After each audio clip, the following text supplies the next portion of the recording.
성도 여러분들 안녕하십니까? 6월 13일 월요일입니다. 함께 하신 여러분들을 진심으로 환영합니다. 저는 세리토스를 섬기는 김이상입니다.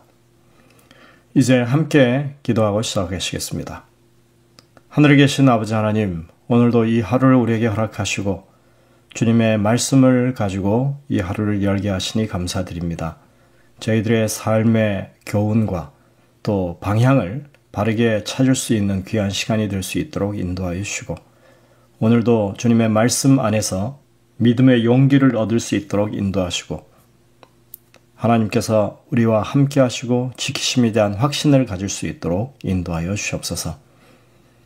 오늘 이 아침에도 주님 앞에 무릎을 꿇어 주의 도우심을 간구하는 주의 백성들을 돌아보시고 당신의 그 능하신 팔로 지켜주시며 이끌어주셔서 우리가 하나님과 함께하는 백성임을 오늘도 맛보고 기억하며 또 주님을 찬양하는 저희의 삶이 되게 하여 주옵소서. 질병의 고통과 또 이별의 슬픔 가운데 놓여있는 주의 백성들 주님께서 지켜주시고 그 마음의 위로와 용기를 허락하여 주시며 하나님의 백성들이 가질 수 있는 진정한 소망을 마음 가운데 품고 이 모든 어려움을 이겨낼 수 있도록 인도하여 주옵소서. 주님, 이제 말씀을 펴고 주의 성령의 인도하심을 간구하오니 우리와 함께하여 주옵기를 예수님의 이름으로 간절히 기도드립니다. 아멘. 오늘 제목은 형들을 만난 요셉입니다. 창세기 42장을 여러분들이 한번 천천히 읽어보시기 바랍니다. 아주 재미있는 이야기가 나오죠. 여기에 이제 요셉이 애굽의 식량을 구하러 나온 형들을 만나는 이야기가 나옵니다. 사람의 악함과 불법적인 행위에도 불구하고 결국 하나님의 섭리가 어떻게 작용하고 있는지 우리는 여기서 살펴볼 수 있습니다. 7년간의 풍년이 지나고 흉년이 시작되었습니다. 이러한 기후의 변화는 단지 애굽에만 있었던 것이 아닙니다. 팔레스틴 지역에도 그것은 크게 타격을 주었습니다. 애굽은 밀농사를 그리고 보리농사를 주로 하니까 7년 동안의 식량을 저축할 수 있었습니다. 그러나 주로 목축업을 하는 팔레스틴은 사정이 달랐습니다. 그들에게는 식량을 저장해 놓을 형편이 안 되었던 것입니다. 흉년이 시작되자 초장이 다 말라버렸습니다. 결국 기르던 가축들도 하나하나 죽어나갔습니다. 이제는 더 이상 잡아먹을 가축마저 없어진 그런 상황이 되었던 것입니다. 야곱의 말대로 하자면 그야말로 굶어 죽을 지경이 되었습니다. 그래서 야곱은 그 아들들에게 이렇게 말합니다. 왜 서로 멀뚱멀뚱 쳐다만 보고 있느냐? 애굽에 곡식이 있다고 하니까 내려가서 사올 궁리를 해야지. 이렇게 흉년은 야곱으로 하여금 곡식을 사기 위해 그의 아들들을 애굽으로 내보내게 됩니다.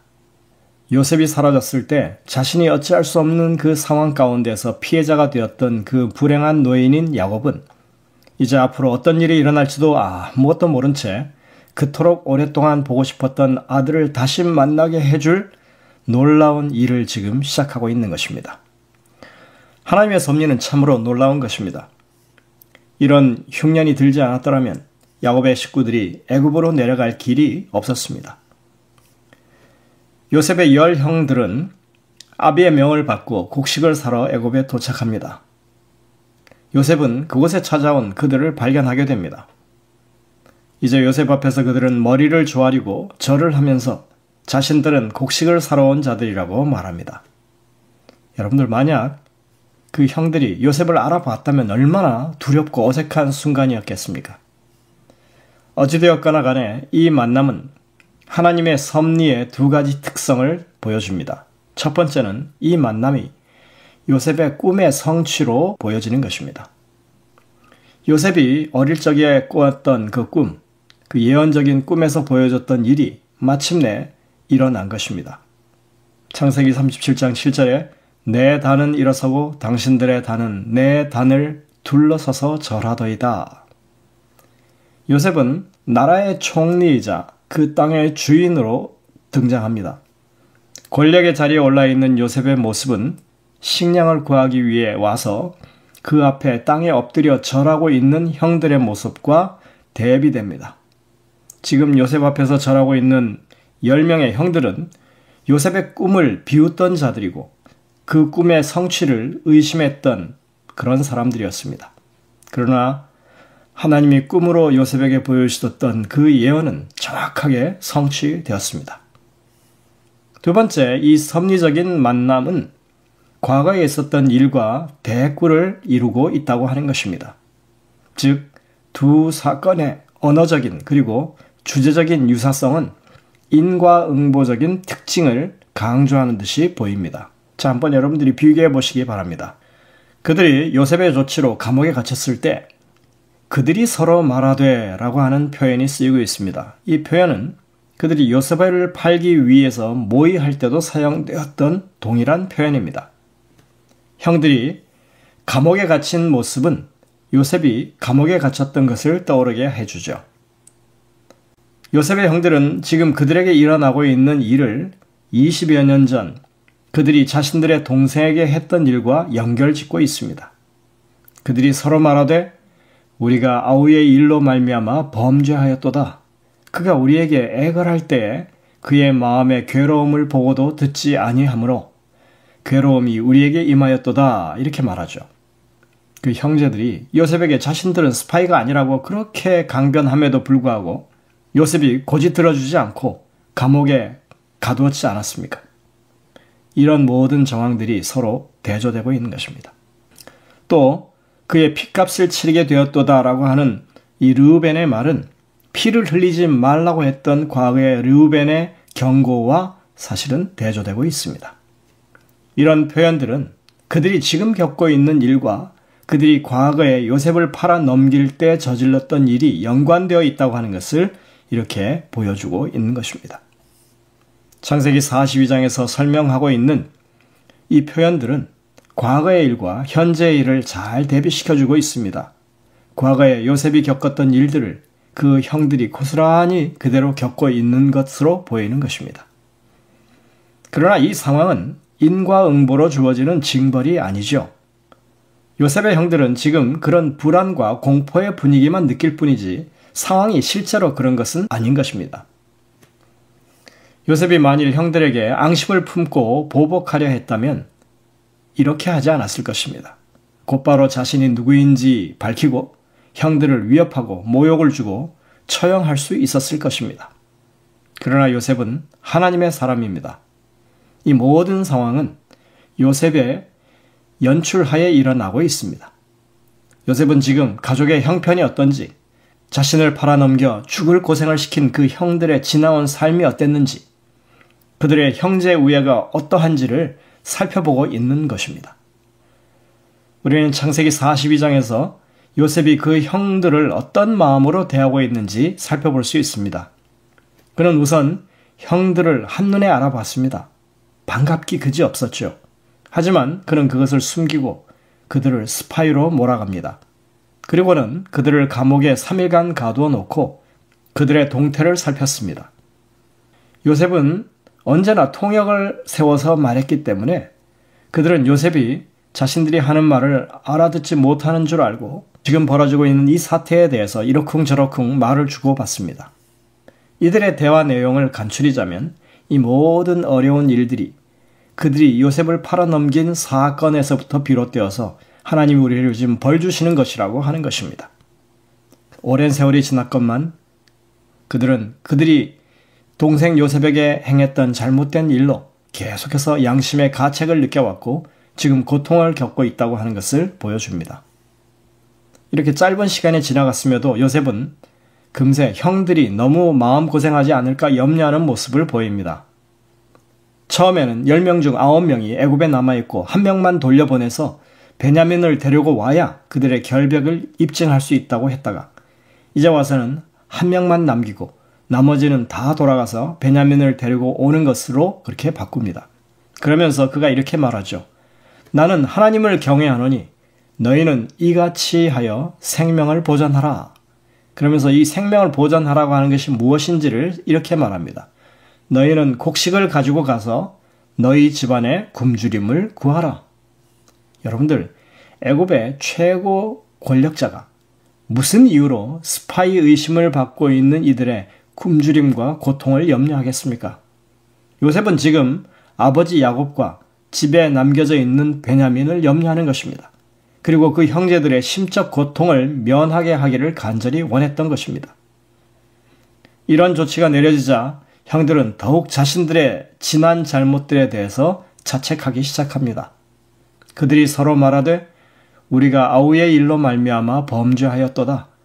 이 모습을 목격한 요셉은 자신의 감정을 감출 수가 없습니다. 그래서 그들을 떠나 홀로 울었다고 성경은 기록하고 있습니다. 요셉의 그 가족에 대한 사랑이 얼마나 큰지 보여지는 대목입니다. 요셉의 가족을 위한 사랑의 마음은 여기서도 그치지 않습니다. 그는 그들을 돌려보낼 때 곡식 그릇 속에다가 곡식 값으로 가져온 돈을 그대로 넣어 보냅니다. 나중에 형들이 그 사실을 알고 자신들이 함정에 빠졌다고 하는 것을 두려워했지만 요셉은 정작 형들을 곤란하게 할 목적으로 그렇게 한 것이 아니었습니다. 흉년이 길다고 하는 것을 그는 알고 있었기에 다시 곡식을 사러 올 것을 준비시켜 준 것입니다. 엘렌 화이트는 요셉의 이런 행보가 처음에는 그 형들의 마음을 떠보기 위한 것이었다고 말합니다. 영감의 교훈에 보면 이렇게 말하죠. 요셉은 그의 형들이 허리를 굽히고 절하는 것을 볼 때 그의 꿈이 회상되었고 그 당시의 광경이 생생하게 그의 앞에 떠올랐다. 그는 날카로운 눈으로 무리를 돌아보고 그들 중에 베냐민이 없는 것을 발견했다. 베냐민도 이 잔인무도한 사람들의 무도한 책략에 희생이 된 것은 아닐까? 그는 그 진상을 알아보기로 결심했다. 부자 선지자 224, 225쪽에 나오는 표현입니다. 그러나 요셉이 이제까지 지켜본 그 형들의 마음, 그 아우 베냐민을 그들이 위하는 마음이 있다고 하는 것을 알게 된 것입니다.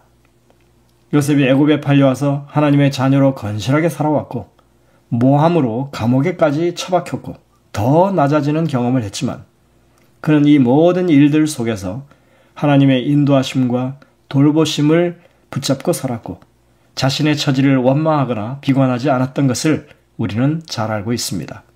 그는 험하고 고통스러운 세월을 인내하면서 잘 견뎠고 오히려 하나님께서 이런 시간을 위해 그의 모든 길을 인도해 오셨음을 더욱 확신하게 된 것입니다. 우리는 요셉이 형들을 만난 이 첫 이야기만 오늘 살펴보았습니다. 그러나 우리는 이 짧은 스토리 가운데서도 요셉이 얼마나 하나님을 깊이 신뢰하는 사람인지 하나님의 인도하심에 대한 그런 분명한 판단이 그가 있다고 하는 것을 우리가 오늘 알게 된 것입니다. 아직 한참이나 그 드라마는 남아있지만 벌써 감동이 우리에게 밀려옵니다. 참으로 하나님을 믿는 가정이 어떤 사랑으로 결합되는 것인지 보여주는 좋은 모본이라 할 수 있겠습니다. 오늘날 사랑하는 성도들의 가정 안에서도 이러한 아름다운 사랑의 모습이 함께하기를 간절히 바랍니다. 기도하시겠습니다.